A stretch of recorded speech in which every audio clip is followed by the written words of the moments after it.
성도 여러분 안녕하십니까? 새벽 말씀 묵상입니다. 억울하게 누명을 쓰고 요셉은 감옥으로 가게 됩니다. 감옥에 가서 또 요셉은 인정을 받고 나중에는 죄수들을 관리하는 직분을 맡았다고 하는데 정말 운이 좋아서 줄을 잘 서서 아니면 시위대장 보디발이 간수장에 잘 부탁을 한다고 하면서 요셉에게 특혜를 준 것일까요? 전혀 그렇지 않습니다.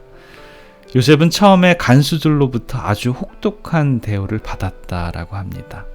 시편 기자는 시편 105편 18절에 그 발이 착고에 상하며 그 몸이 쇠사슬에 매었으니 곧 여호와의 말씀이 응할 때까지라 그 말씀이 저를 연단하였도다 라고 말합니다. 이 말씀이 바로 요셉을 향해서 한 말씀이죠.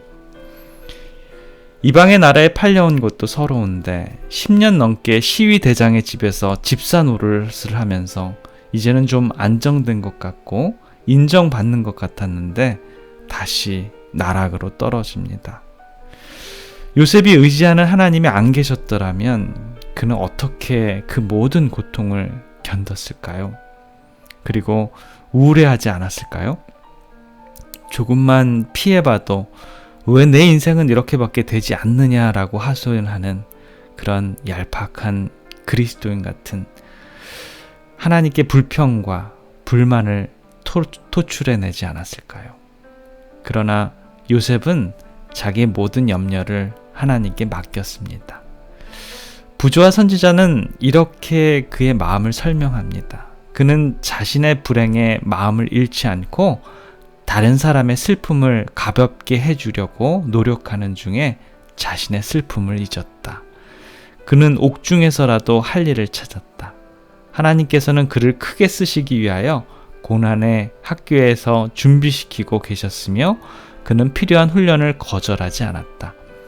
감옥 속에서 압박과 학대와 범죄의 결과가 어떤 것인지를 목격하고 그것을 통해 그의 정의와 동정과 자비의 공과를 배웠다. 그것이 그로 하여금 지혜와 자비심을 가지고 권력을 행사할 수 있도록 준비시켜 주었다라고요. 우리가 요셉과 같은 마음으로 아무리 우리의 처지가 어렵고 힘들고 우울하고 괴롭더라도 그는 그의 위치에서 남들을 돕고 할 일을 찾았으며 하나님께서 준비시켜 주시는 그 모든 일들을 감당하기 위해서 하나씩 그렇게 준비하는 삶을 살았다라는 것입니다. 그러한 모습으로 살아갈 때 다른 죄수들도 간수장에게도 더 많은 일들을 부여받게 되는 것이지요. 그러던 중에 빵 맡은 관원과 술 맡은 관원이 어느 날 감옥에 들어오게 됩니다. 하나님께서 요셉에게 지혜를 허락해 주셔서 빵 맡은 관원은 3일 후에 사형을 당하고 술 맡은 관원은 3일 후에 복직을 한다라는 꿈 해몽을 하게 됩니다. 그의 꿈 해몽이 정확하게 들어맞아서 정말 빵 맡은 관원은 죽게 됐고요. 술 맡은 관원은 정말로 복직을 하게 됩니다. 요셉은 그 출소하는 술 맡은 관원에게 창세기 40장 14절 15절에 이렇게 말을 합니다. 당신이 득의하거든 나를 생각하고 내게 은혜를 베풀어서 내 사정을 바로에게 고하여 이 집에서 나를 건져내소서. 나무는 히브리 땅에서 끌려온 자여 여기서도 옥에 갇힐 일을 행치 아니하였나이다 라고 말을 하지요.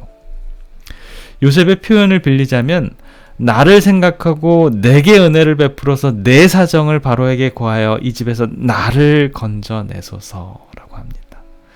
그는 그 모든 것을 나에게 초점을 맞춥니다.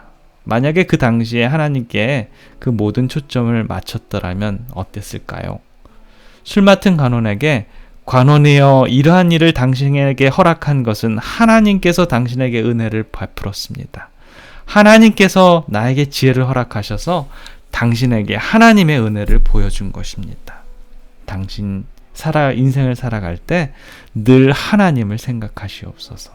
부디 살아계신 하나님을 믿고 인정하시고 이와 같은 섭리를 이 나라의 통치자인 바로에게도 알려주어서 바로왕도 하나님의 은혜 안에 거하기를 기원합니다. 라고 했더라면 어땠을까요? 술 맡은 관원이 옥에서 나간 후 2년 후에 요셉이 감옥에서 나오게 됩니다. 술 맡은 관원은 감옥에서 나가자마자 이 모든 일들을 까맣게 잊어먹었다라고 합니다. 하나님께서는 요셉이 무슨 잘못을 했길래 그렇게 오랫동안 감옥살이를 하게 하셨을까요? 하나님께서는 요셉의 술 맡은 관원의 간청을 들으시고 아마도 요셉의 단련은 아직 미숙하다라는 것을 보게 되었던 것일까요? 요셉이 술 맡은 관원이 나가게 되자 얼마나 꿈에 부풀었을까요? 혹시 그가 나를 구원해 주지 않을까라는 그러한 희망이지요. 그러나 그러한 판단과 예측은 완전히 빗나간 것이지요. 그 모든 계획과 설계를 하나님께서 하셨는데 요셉은 세상적으로 명망 있고 잘 나가는 술 맡은 관원에 줄을 서려고 한 것입니다.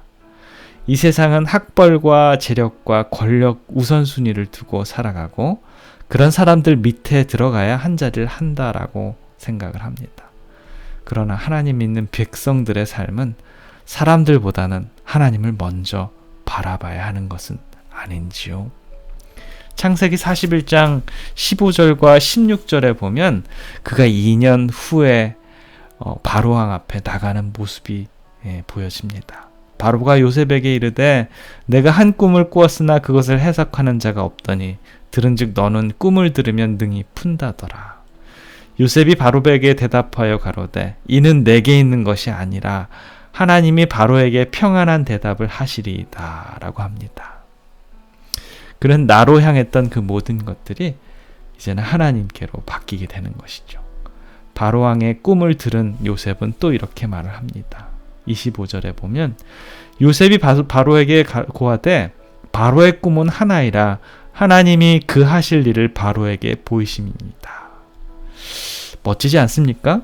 이제는 요셉이 자신을 앞세우고 자신을 드러내지 않습니다. 꿈 해몽의 대가로 무언가를 바라지도 않습니다. 오늘 새벽 우리는 요셉을 통해 하나님을 바라봅니다.